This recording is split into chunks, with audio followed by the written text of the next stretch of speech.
Oh,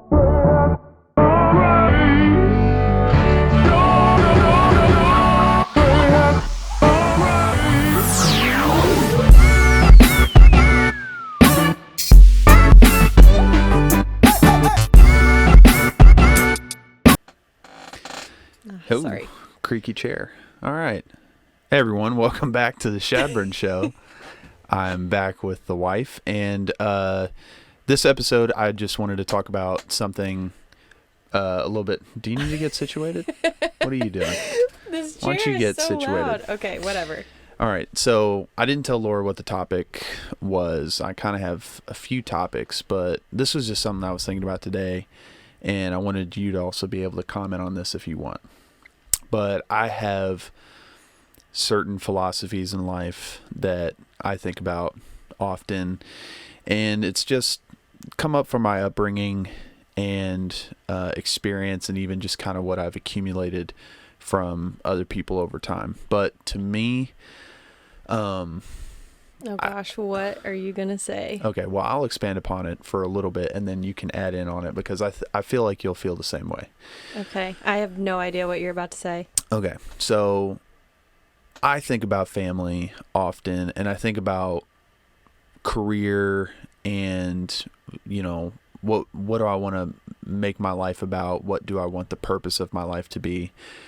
And I've thought about all the things that I've ever wanted to accomplish, and sometimes I think about doing jiu-jitsu, or doing like a marathon, or something really cool, or even becoming really successful at this podcast. But another thing crossed my mind today, and it's something that I definitely have the opportunity to do, but I have to remind myself that it's the most important thing. My personal philosophy on life is the very best thing that you can do as an individual is be a good husband and a good father, and that's if you're a man. And obviously, if you're a woman, the very best thing in life that you can do is be a good wife and a good mother. And I believe this. This is your philosophy? Yeah, this is my philosophy. So this is like point one of what you're saying? Pretty much. Okay. But I agree with this to the extent that it trumps literally anything else that you do in life. And for the reason being is, from what I've observed in my community and from what I've experienced around the world, nothing creates more brokenness than a bad experience with family. Wouldn't you agree?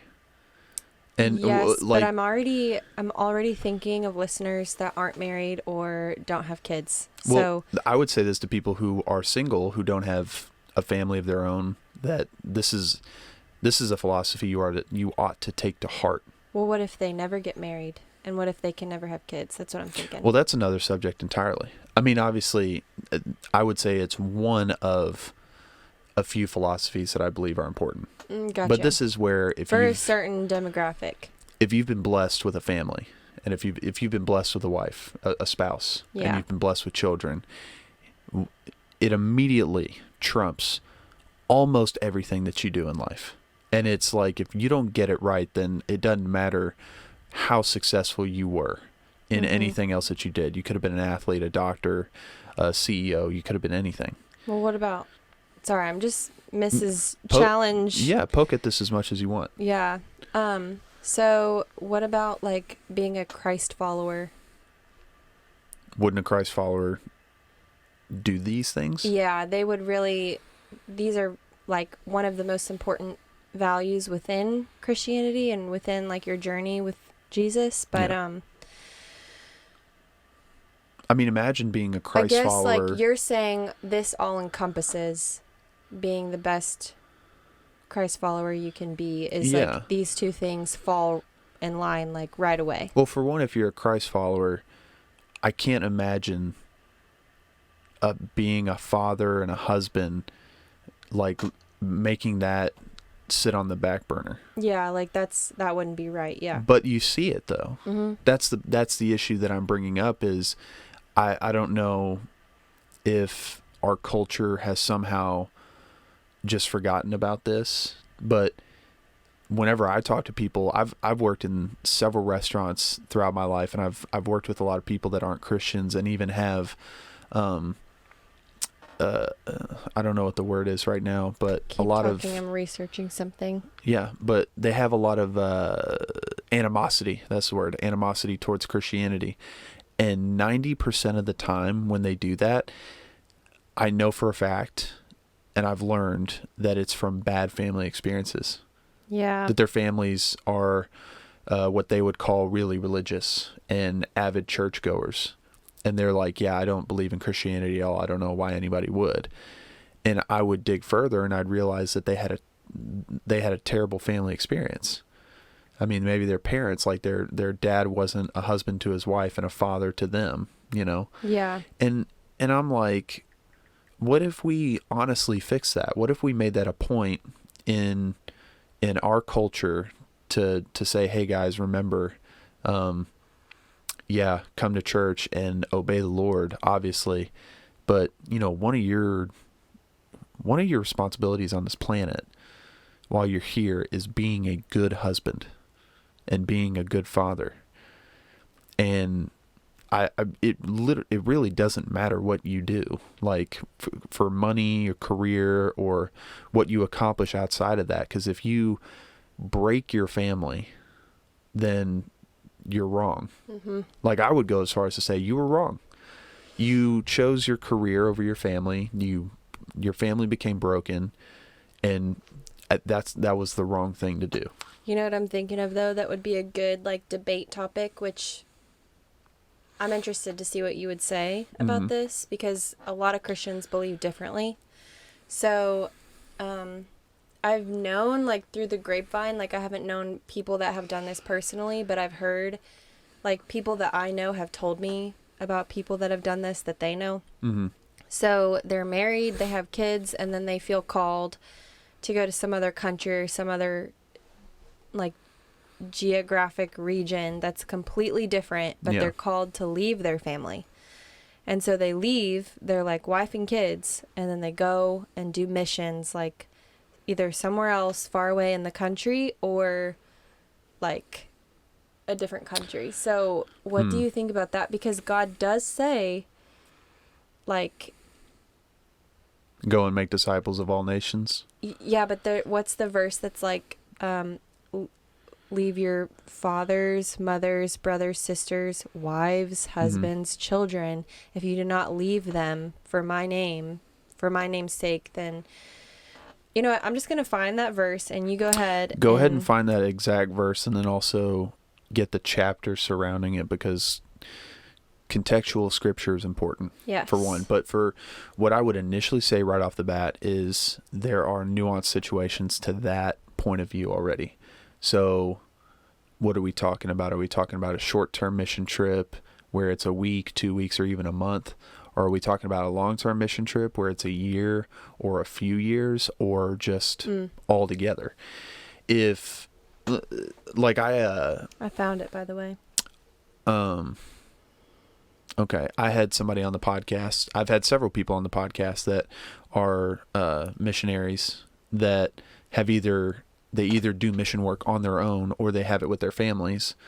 But the ones that I know that do it on their own, they'll go for periods at a time and then they'll come back and their situation's good. That, yeah.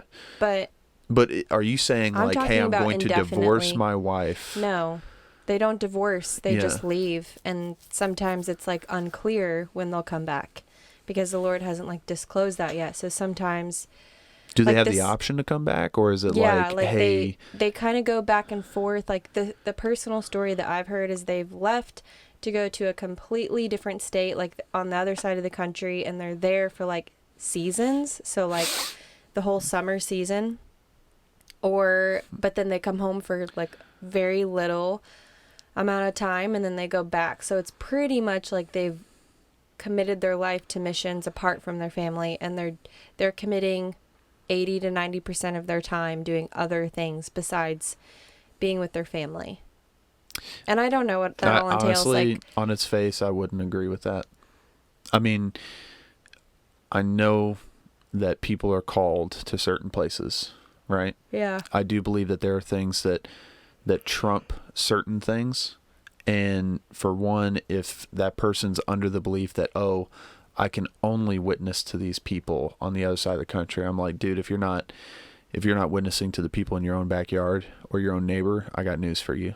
The harvest is everywhere. Yeah. So you can't tell me that.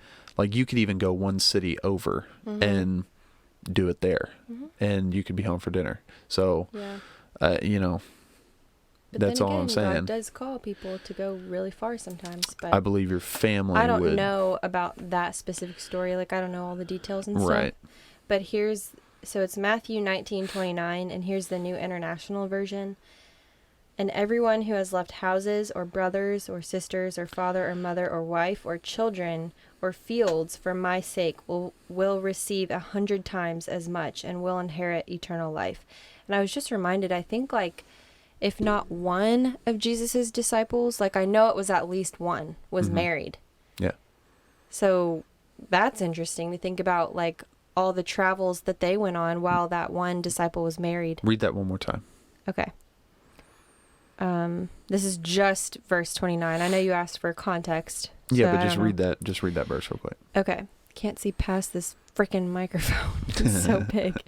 And everyone who has left houses or brothers or sisters or father or mother or wife or children or fields for my sake will receive 100 times as much and will inherit eternal life. So it says wives and children. Yeah. I would want contextualized. Maybe that's a good study point. Like, we can bookmark that, and, like, come back at a later show and be like, here's actually what we concluded about this verse. Well, But can I say one more thing? Yeah. Before you go on. So there's this girl so I've said this probably 1,000 times on this podcast, that I love Jeff and Elizabeth Key. Like, you and I both do. I love Jeff. Jeff lives my life. Yeah. Jeff, if I see you, I'm gonna Give you a big old bear hug. I'm gonna give you a hug, but then I'm gonna tell you I'm completely jealous of everything that You'll you be do. like, hire me, do it, whatever I have to do. I will just pick avocados off your tree if that's leave what my it takes. wife. I'm just kidding. And child.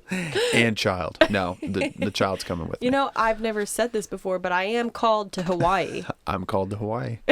Yeah. Okay, anyways, so Alyssa wrote this book called Satisfied, and that's Jeff's wife, blah, blah, blah, blah. Okay, so she had this girl on her podcast in her Satisfied series. So she kind of did, like, this kickoff for her book by interviewing a bunch of women that are inspiring and, like, extremely satisfied in the Lord in whatever season of life they're in. So there's this amazing girl that once I listened to her talk on Alyssa's podcast, I have just not forgotten her, because I'm like, wow, she's amazing. Do you have her name? Yes, it is Emily McCormick, and her husband they're both church planners. She has 5 kids. She homeschools them. Obviously, Jesus over everything is, like, her motto.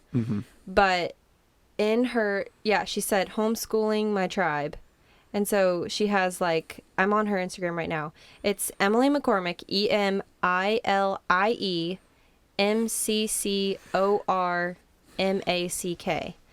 And she has a podcast. It's in her bio. She's co-founder of Reach Church. So that's also an Instagram link in her bio. But anyways, so I'm assuming her husband's the other founder of it. But I remember her saying that she does not want her children to get her sloppy seconds. She doesn't want to lose all of her energy serving the church and doing all this volunteer stuff and, like, just church stuff, like ministry stuff. She doesn't want that to have all of her priority. Like, she wants her family to have it first, because she said, I don't want my kids one day to hear about me from, like, all my church friends and them say, gosh, she did this, she was really good at this, and all my kids be like, wow, I never knew my mom in that way, I wish that I would have. She wants her kids to have her first. Like, She wants them to have priority. She wants to give them all her energy. That's her first ministry, she says. So obviously her church, she founded a church. Like, she planted a church. Obviously that's very important. But she doesn't ever want her kids to feel like they come second and they get like the last slice of the pie, where she's just completely depleted at the end of the day and doesn't have anything to give them. She wants them, like her husband and her children, to have her first and her best. Yeah. And I love that philosophy because I can't even describe why I love that so much, but it feels right to me. I know I shouldn't make a judgment by like, it feels right, but it just does. Like, I'm like, yeah. Well, like, it makes total sense because it's your immediate, I mean, that's who you wake up next to. That's who you share a home with. Yeah. I mean, you only have so much responsibility to your congregation. Disciples. That's your inner circle. That's who you're discipling the most because they live in your household. They see everything.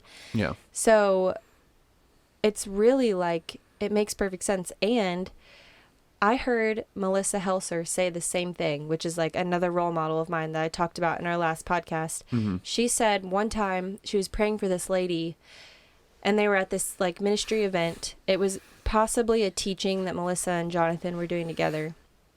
And one of her kids came up and like Melissa had talked to them before about like how to approach her when she's in the middle of a prayer, because she gives them priority. She's like, listen, you come first in my life, even if I'm praying for someone, even if I'm teaching, even if I'm doing ministry, you come first. But here's how you approach me during that. Tap me on the shoulder and you say what you need. Like, I forget her exact parameters with that, but basically instead of just rudely barging in like, I need you right now, she taught her kids to approach her in a way that says like, I need you. And like, she kind of gave them like different levels of urgency. But one time her daughter Haven came up to her while she was praying for this lady, and the lady turned to her daughter and was like, not right now, honey, we're praying, blah, blah, blah. And Melissa explained, she almost was like, excuse me? Like, nope, sorry, you come second. My daughter comes first. Like, that's the way I always want it to be, like with work. I don't want you or our children to ever like need me for something and I'd be like, hey, stop, I'm working. Yeah. I would rather say to like my work, be like, hey, hold on, my family needs me. Yeah. And that's why, I mean, it may not always be super convenient, but I do make it a point to always answer the phone whenever you call, like at work or something. Yeah. And I make it work as much as I can, unless I'm in the middle of literally talking. I get back to you as soon as I can, but sometimes I call you though for stupid reasons, which I need to just...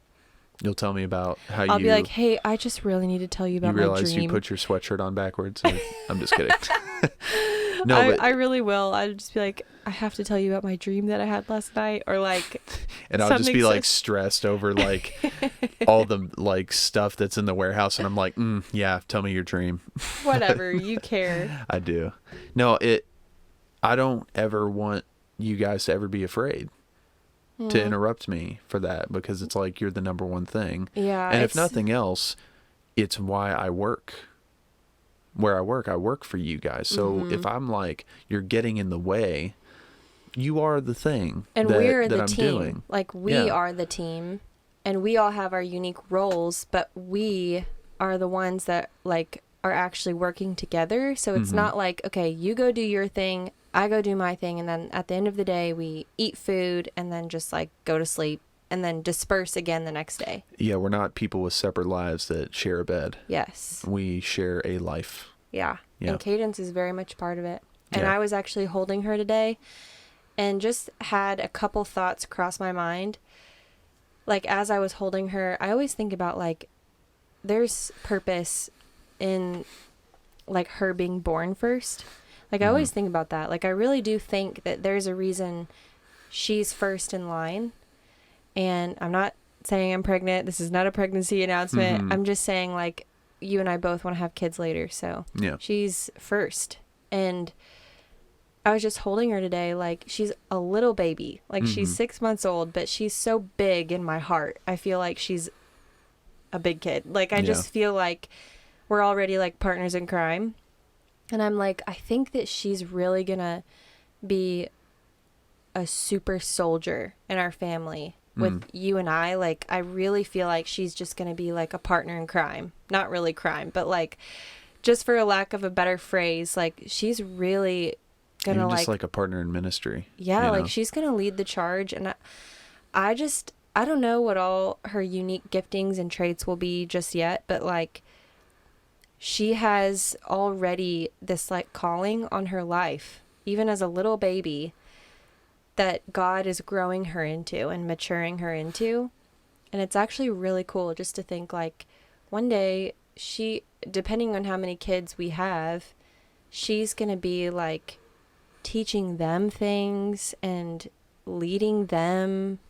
And like, I'll be curious to see what she brings out of us. yeah, You know? I really think, like, as I was holding her today, I just really was like, you're going to be like just a partner to me. Like, you're really going to, and not in a selfish way that I need that, but like, I feel like we already have this, like, we're really in this together. And I feel like that's going to carry out until she's really old, that we're just, of course, we'll go through all the things that mother-daughters go through.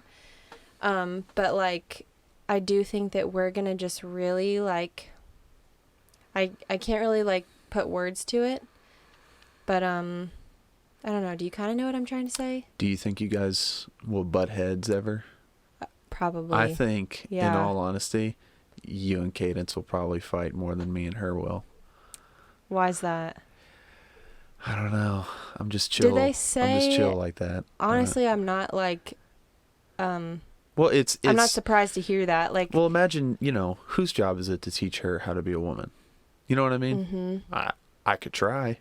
You can't. But I'm not going to do it as well as you. Yeah. So you're going to be, you'll be the leading voice on, Isn't it like being a woman?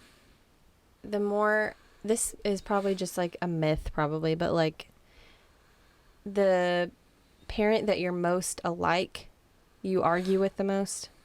Like, I've heard that like, whoever you most like resemble, you butt heads with the most. Or is it the opposite? Well, I don't know. I've had equal conflict with both of my parents, but in different stages of my life. Yeah. Like, literally growing up as a kid, me and Dad fought often. But, as I got older, me and Mom had conflict. And it was all for different things. It wasn't a personality thing. It was situational. And it had nothing to do, like, I don't even think it had anything to do with Enneagram. You know what I mean? I just don't think it was like a natural chemical reaction. I think it was just simply two disagreements, or a disagreement on like what to do in a situation. Phases of life almost, yeah. Gotcha. But I just think, I can see more conflict and contention and friction coming from the person who is going to be the leading voice in their life. I imagine if we have sons, that when they do something that is wrong. I love how you had plural, not a son, just if we have sons. If we have a son. If we have like 5 or so. If we have 5 sons that are all strong and handsome and intelligent. No, I'm just kidding. But, I can only imagine disciplining Cadence so much and still being soft about it. But with a boy, I know exactly what I do, and I know exactly what I'd be calling out of him. And it would be like, no, I know what you're capable of, and I know what you're thinking. I know how you feel, and I know what to bring out of you. And I know that this is how you walk through this. Yeah. But with our daughter, there are some things, and it could be, the farthest I'm going to go and the most foundational I'm going to get is biblical. Yeah. You know, I'm going to be like, well, here's what scripture says. Well, here's what the Lord wants. Here's how you. And you also, sometimes you can't say those things. You have to show them. Right. Yeah. Right. But it's like, you'll be looking at that situation. You'll be like, oh, I know what this is. Yeah. And you'll be like, no. I'll be much more reluctant to like release that to you, because I don't understand the like father-son relationship at all. But I do think, yeah, like I would not be surprised if Cadence and I really hit some bumps in the road. Mm-hmm. Because, I mean, my mom and I did, and they weren't exactly handled in the best way. So I can just see me not knowing what the heck to do about certain things. And like, I'm not saying that my mom and I's relationship completely translates to now, because it doesn't. I'm a new creation, but there are going to be things, just because it's a new leadership role, that I'm going to be like, how do I discipline and give grace? Or like, what does she even need? Like, what is she might not know what she needs. And like, I can't figure it out. So it's like, we're just at a loss for like, okay, what's going on? You know? Yeah. But we have plenty of time, and I'm just going to enjoy her as a baby right now. Seriously. And dressing her and putting bows in her hair and just having so much fun. So It makes me a little jealous, but it's so obvious to see like how much of a comfort zone you are for her compared to me. She like starts crying, and then she looks over at you and she's like, why is this idiot holding me?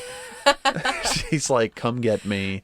You know what to do. I don't need to try anything new right now. Well, I don't need this. sometimes it's like she knows what she wants in her head, and it's like one of three things. It's like, I need to nurse, I need to sleep, or I don't want to play right now. And like, you play with her a lot, and sometimes she's like, this is not, I don't know what I want, but this isn't it. And you're like, let's just play. Like, you can feel better. And that makes her more mad, because she's like, I don't want to play right now. Yeah. But you comfort her for sure. But like, I am her source of a lot. You've been her source right of now. life from day one. Yeah. I mean, And that's honestly, just the truth. Like, it makes me sad, because I don't want you to feel that way. That makes me sad. I'm not offended in the least bit. Okay, good. I'm literally not jealous. You just said. Well, I am jealous, but it's like, I'm not offended. I'm like, oh, well, I do stuff. Like, I know what this is. I know what it is. It just, I hope you don't get too, like, I don't think I could expect. I don't think I could expect a baby to have the emotional quotient of understanding that, hey, I love you too, you know? Yeah. She's just like, I'm comfortable or I'm not comfortable. I just need what I need right now. Right. That's what she thinks. But I mean, I love it. I love that she knows me, she comes to me, she wants me. But I do want her to have like a comfort zone in you too. And she's actually not as clingy to me as like I've heard some babies can get. Like, so a long time ago, this is actually kind of a funny story, but my dad isn't like the best with babies. Like, I mean, Kurt, if you're listening, don't take that personally. I know, I immediately thought of that as a crap. But I mean, he's like, he'll hold her and whatever, but he just like, I don't know how to, that's about it. He just holds her, and then the baby is like, all right, what you got in your arsenal? Yeah. And then he's just like, nothing. And then, well, you know, your dad's humor is like really charming and like spontaneous, like in the moment, like in a group of people. Yeah. And he gets a lot of laughs.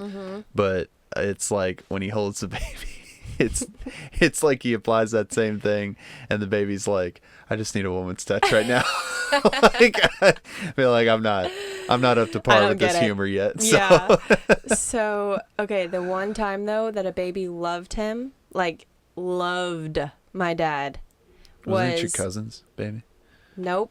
It was some other baby. Her name was Kylie. And I don't even remember like whose baby it was, but I was in middle school, I think. And Evan was watching her one night that's my ex stepmom, but like we still are very close, and I still consider her like a mother figure in my life. But my dad and her were married at the time. Mm-hmm. So she was watching this little baby. I mean, she was like a baby, like 5-6 months, maybe, like around Cadence's age right now. Yeah. So she knew who her parents were, kind of. Mm-hmm. Apparently, my dad really looked like Kylie's dad. Oh, wow. So she was screaming her head off the whole time, but every time my dad held her, she was completely calm and like loved it. Nice. And then, but my dad didn't want to hold her. We were like, can you please hold her? I mean, she's screaming her head off if you don't. And he would just be, he didn't want to. He just wanted to watch TV. And he was just like, no, I don't want to do this. And we were like I remember Evan being like, please hold her. Yeah. Evan was like, please hold her, Kurt. And he was like, no. But she was so content in his arms. Yeah. Just totally thought that he was her dad. But he just didn't want to hold her, so we just had to. That's funny. She just cried, and we were like, oh my gosh. But well, Cadence will get used to Kurt's chill vibes as she gets older. Yeah. But what were we talking about, though? Man, we trailed off. We really did. But we were talking about... That was my fault. The importance of being a good mother, good father, good husband, good wife. And it was like... Trump, like, that over everything. Yeah. Essentially. But, I will say... Oh, sorry. Oh, you're going to make me yawn. Oh my gosh, sorry. If you're listening, stay strong. If you're driving and you just heard me yawn, stay strong. Okay, Drew. And that was exaggerated. I don't know how much time we have left because it didn't seem like she wanted to nap very long for that last nap. So, if you have another... Well, you were about to say something. Didn't you just say you were about to say something? You're like, oh, to add to that? Or no? No, I don't think so. Oh, okay. Well, I mean, that's what I wanted to talk about today. I thought that was it? Yeah. I thought that was like point one. Well, it might have been, but it was just like, I had a couple of other things I thought I might talk about, but I could save them for a later episode. Okay. But yeah, I don't know. Go ahead. It seems important to me, like now more than ever, to establish that in the tone of our household. And we just went over our resources and stuff. And I feel like even collecting resources on how to better ourselves at doing that is important as well. I know that us like always making our marriage number one is like one of the best things that we can do. But on top of that, it was us before the three. But it was, there's being physically present, and then there's actually being present. And I think that a lot of people know what I mean when I say that. Yeah. And I don't want to just be physically present. I want to be present. I want to be an active figure in your life and in our daughter's life and, God willing, future children. But that requires more than just showing up. And yeah, I don't know. I would call to action our culture, remembering that and making that a cornerstone of our lives, how we carry ourselves, like I don't mind at all when I'm hanging out with a buddy and if they have a wife or child and they have to stiff arm me, like to go make sure that their family's okay. I'm like, do it. You're fine. Do it. Like my buddy, John Thompson, they just had their second child, little boy. If John can't hang out, I'm not the least bit offended. If John makes a commitment to something and has to drop out last minute because something needs his attention, fine. Cool. Yeah. Me and all my mom friends, we totally get that, which I'm so thankful for. You won't inconvenience me the least bit when I know that you're honoring your family. Yeah. So. And it's important to like give grace at every stage because I feel like it might be a tendency to not, like when you have babies, to be like, oh, it's not as important that we shift or it might not be as important that you honor their schedule, because it doesn't really seem like they have a schedule right now, but they have more of a schedule when they're babies than when they're older. Mm-hmm. So, like, if you made plans, you really tried to get there, and your baby is just like, nope, I need to nap at home right now. Yeah. And that wasn't originally the plan. Like, I hate doing that, but like, I need to honor Cadence and her little schedule and her little body, because she's tired. And like, I don't think that's loving of me to just like throw her in her car seat and be like, well, you're on my time right now. Like, it's really not, like, I love my friends and they are important to me too, but like, family first, bro. Yeah. Okay, that was, you can edit that out. But if you watch on the YouTube channel, that was great. So I just wanted to leave the two like resources that we just mentioned. Just wanted to reiterate. So Alyssa Joy Bethke is her Instagram handle. It's ALYSSA Joy, and then Bethke is BETHKE. So she has, like, obviously her husband's Instagram tagged with hers and lots of other stuff in her bio. And you can also buy her book, satisfiedbook.com. That link is in her bio. And then she has all the women that have been on her podcast for the Satisfied series on her Instagram. So you can also find Emily McCormick through that page and lots of other women that she's interviewed. But just one more time, Emily McCormick is EMILIE, and then McCormick. So M, 2 C's, ORMACK. Since I just thought of this, I was thinking of a resource just now for guys. John Eldridge, fantastic author. Bro. Read any of his books. Drew, it's crazy that you just answered, or that you just said that, because I was just rereading Captivating today. That's written by his wife. Yep. That's like... What's her first name, by the way? Stacy, that's right. Stacy Eldridge. John and Stacy Eldridge have a pretty strong command over the building of a family, I would say. I'm really glad that you just mentioned that, because that's also a resource that I was like, oh, I should like say that at the end. Stacy Eldridge wrote Captivating, which is a book about womanhood and like what it means to be a woman. Yeah. And if you have daughters, you need to read it. Or if you want to have kids and you don't know what you are going to have yet, you just need to read it. And you need to know, because even if you don't have a daughter, like if you have boys, you need to read this book, because being a mother, you can easily like just slip into the background and just say, like, you can hide behind service and demands and routines and just like, this is what I do every day. I just do laundry. I just serve at my church, and I just do this. And there's like no adventure in your life. And there's like, you don't feel like you have a high calling, because your life as a woman is just to like make food and clean everything. Yeah. Stacy Eldridge goes into like the beauty of womanhood and what it means to be a woman. And it's awesome. And I haven't read that actually, but I'll have to check it out. You read the boy version, right? Wild at Heart? I read Wild at Heart, which just... I read that actually. It's pretty good. Yeah. I wanted to read it to understand my future husband more. That's before I met you. I wanted to read it so that I could figure out how to talk to girls, and don't do that. If you read this book to figure out how to get a girl... Why? Because you don't read it and then you're like, you're the beauty to be fought for. Like, you're the battle to be won. Like, that comes off way too zealous. It is so much more for your own reflection and like self-development. And when you focus on that, like when you read that book and you focus on that in yourself, it's there. It's in there. You'll exude the attraction that the girl is looking for. But you know why? You don't go, I feel like I can listen, tell you why. I am a wild man.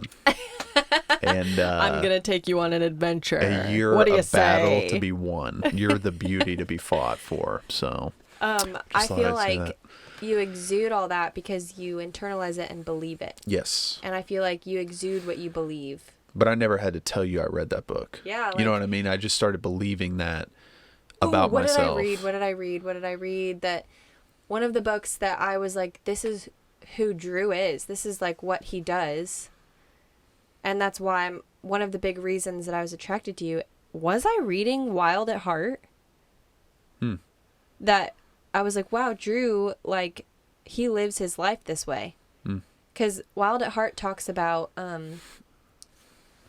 like, it's really easy for men to not take that leap into something that's, like, really dangerous and risky because they are afraid of rejection and they want to stay safe and they don't think that they have what it takes and they're afraid of failure. And so they just stay doing their, like, whatever, like 9 to 5 or whatever else that they're in because they're like,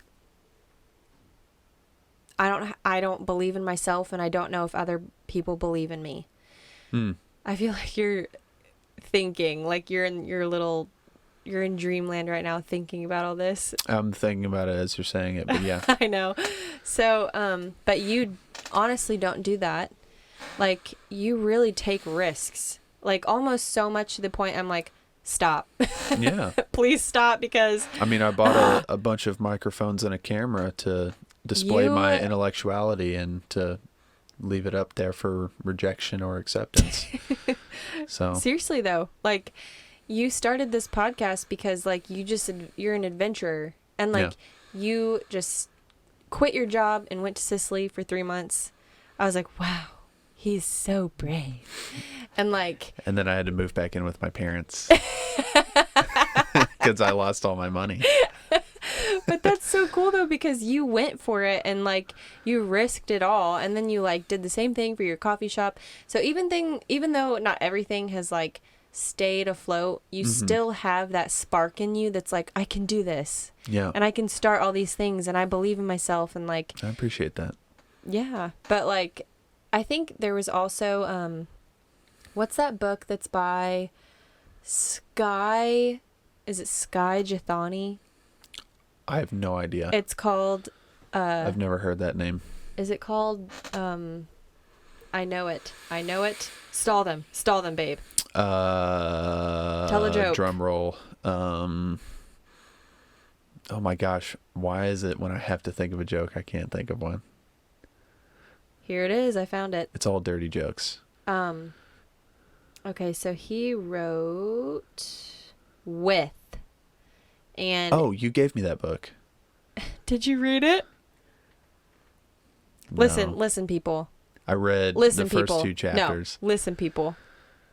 I've never seen Drew pick anything up and read anything. You should see the audiobooks. The entire time I've known him. Those don't count.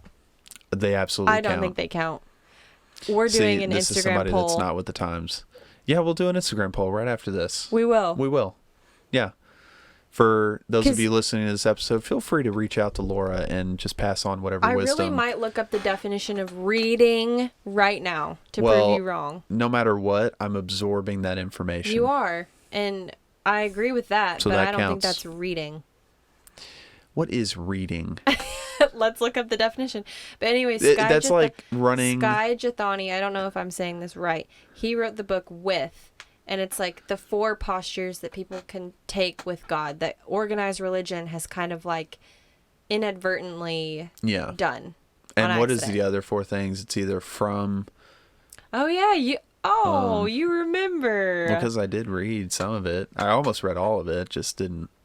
You just wanted to keep your record strong of never really finishing a book? Correct. I finished The Great Gatsby and The Hobbit, and that was it. Why isn't it letting me click? By the way, that whole comment there about not reading yet absorbing the information, that's like somebody that runs on a treadmill and telling them they don't actually run because it's not outdoors. That's at this point, I don't think anyone's listening to you. I think they're only wanting me to tell them that the book With is instead of life over, under, from, or for God, you lead a life with God. So the 4 postures you can take are over, under, from, and 4. And those 4 are very unhealthy postures to take with God. And life with God is completely different. And it's just really good. It's just a really good book. And we should do an guys, episode about that. For listening to me, because I know you really value at least one voice on this podcast. Mm-hmm. Thank you for listening. I'm just kidding. We'll do. Okay. We should actually. And we to actually end should the do an podcast, episode. here's the definition of reading. Oh my gosh. Definition of reading. Reading. This is what Google says reading sounds like.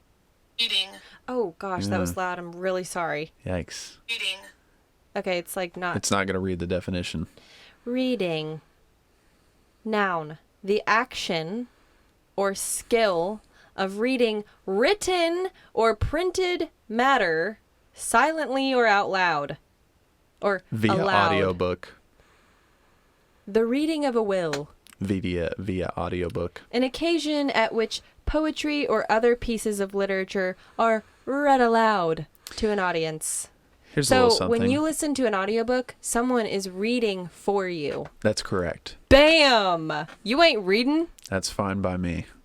I will have sweet, what's her name? Who played Mary Poppins? Julie Andrews.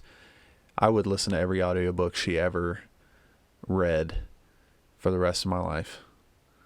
That's kind of rude. Why wouldn't you want me to do that? Well, one of you was beloved by the entire world for Thank you. The Sound of Music, and the other one eats all my food. Interesting, because I make the food, so it's technically my food. Right. And you eat all my food. You guys can imagine what we get in fights over. So, well, either way, we'll cap it off here. But I like that. Family over everything.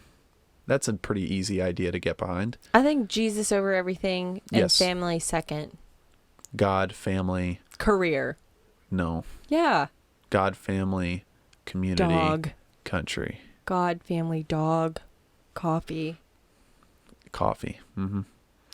Okay. All right. It's time we get off weirded here. you guys out All enough. right. So Thanks for listening, guys. we love you guys. Bye-bye.